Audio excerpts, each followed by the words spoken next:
Have you tried HTVRont's Sublimation HTV yet? If you have not, then you absolutely should, and we are going to talk about why in just a little bit. First, we are going to go through all of the steps you need to use it. Hi, I'm Brenda Lambert. I'm a TJC licensed instructor for Silhouette.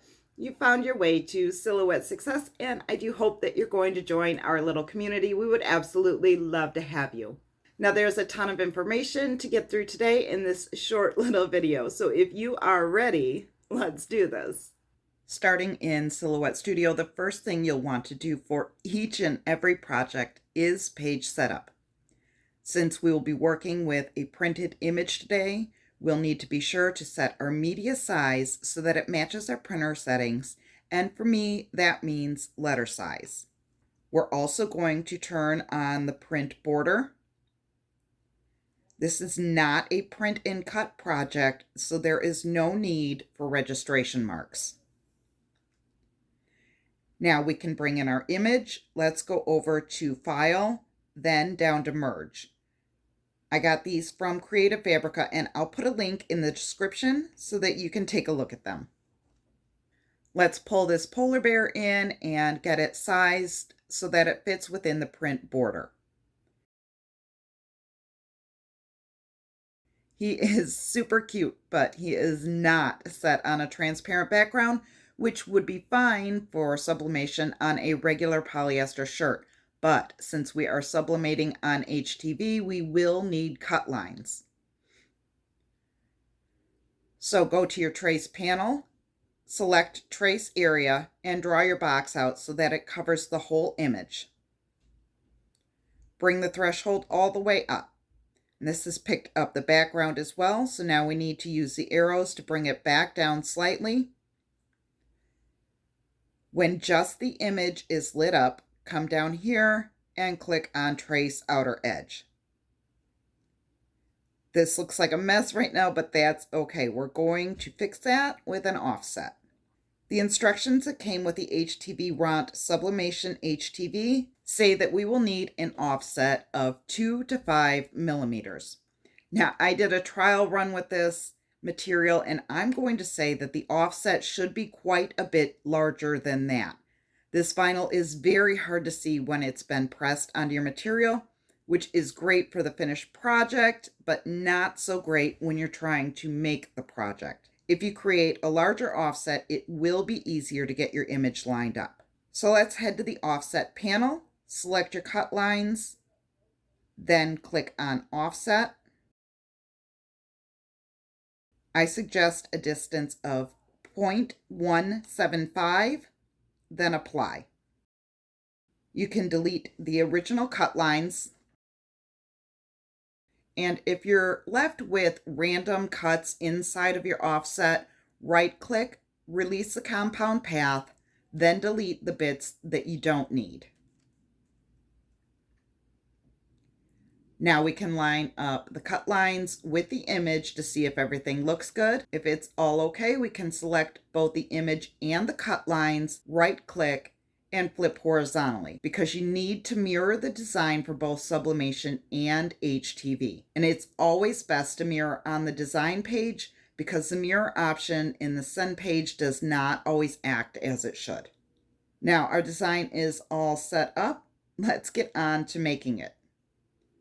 Pull your image back onto your design mat and get it centered within the print border. Go to File and Print. Always check your print preview. Then click on Print again if everything looks good. Select your sublimation printer and print.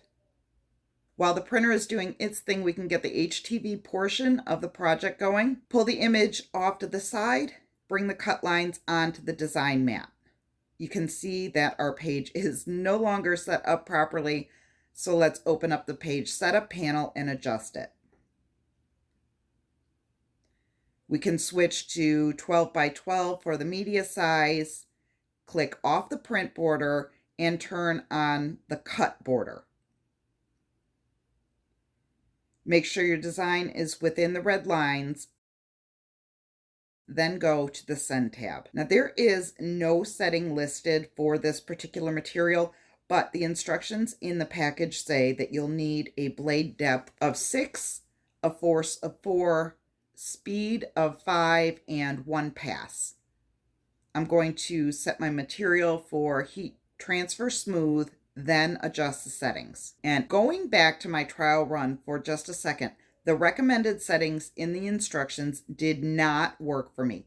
I ended up using a depth of 7, force of 10, speed of 5, and 1 pass. I do suggest starting out with the suggestions in the instructions, only because machines vary and yours might work just fine with the settings that they suggested. Once you have your settings entered, click on Send at the bottom of the screen. Since we have the material set to HTV, we will get a warning asking if we want to send this mirrored or send it as is. We're going to send as is since we've already flipped it horizontally on the design screen. Let's prepare our mat and send this through. Here is the Sublimation HTV, and you can definitely tell the difference between the glossy and the matte side. Now, I'm going to need about 9 inches of this. So let's get it trimmed up and placed on the cutting mat.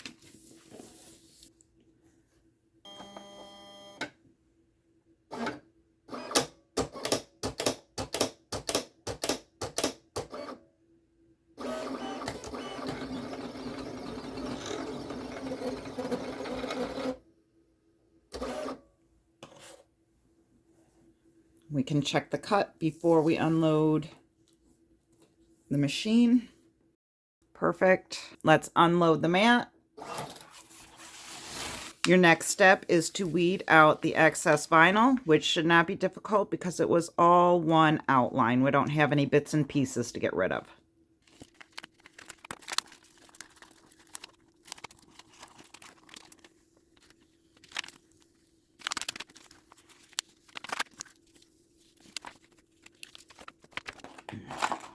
Okay, that is all weeded. The next thing I'm going to do is check it against the actual print, just to make sure that the sizing is correct before I place it down on my shirt.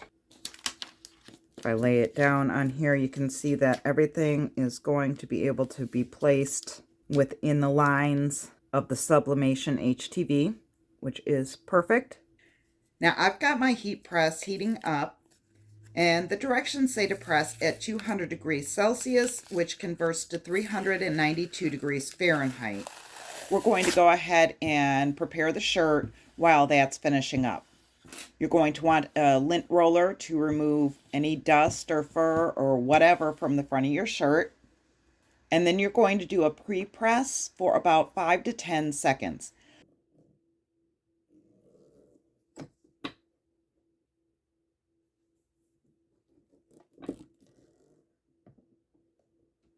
Now, when you pre-press your shirt to get it ready for vinyl, you can press a crease down the middle and a crease underneath right at the armpit seam so that you can get your design straight. I personally like to use these guides. They take all of the guesswork out of the decal placement, and they are very affordable. I'll drop a link in the description for these as well. Now, when I'm putting my HTV down, I like to put a crease in the center of it. Just line up the edges. Find about the halfway mark. And put a crease so that I can line that up with the center arrow.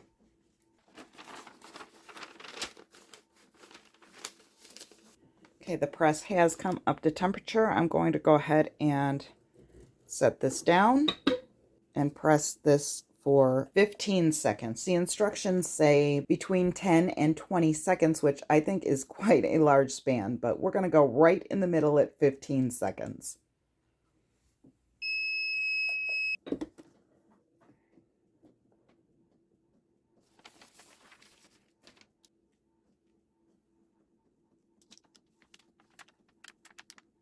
You really cannot see the vinyl at all. It is down there.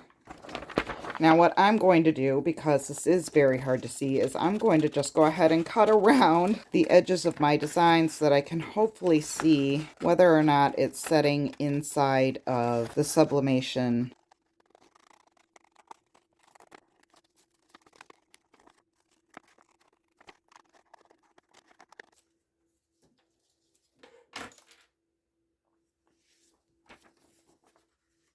Take your time when lining up the image. Now, as far as I can tell, that is going to be okay. I'm going to lay a sheet of paper over that for the blowout and press again.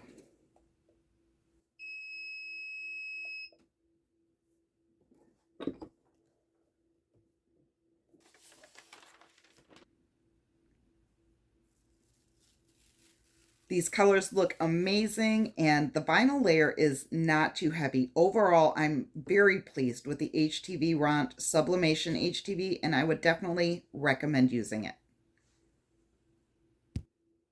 Let's take just a minute to talk about why you should sublimate on HTV for cotton shirts rather than print on the printable HTV. Two main reasons. Number one, the vibrant colors. These colors are amazing, and I have never been able to achieve these results with printable HTV. And number two, you're going to have a longer lasting product, which is exactly what you want, especially if you own a small business. Now go create something amazing, and I'll see you in the next video.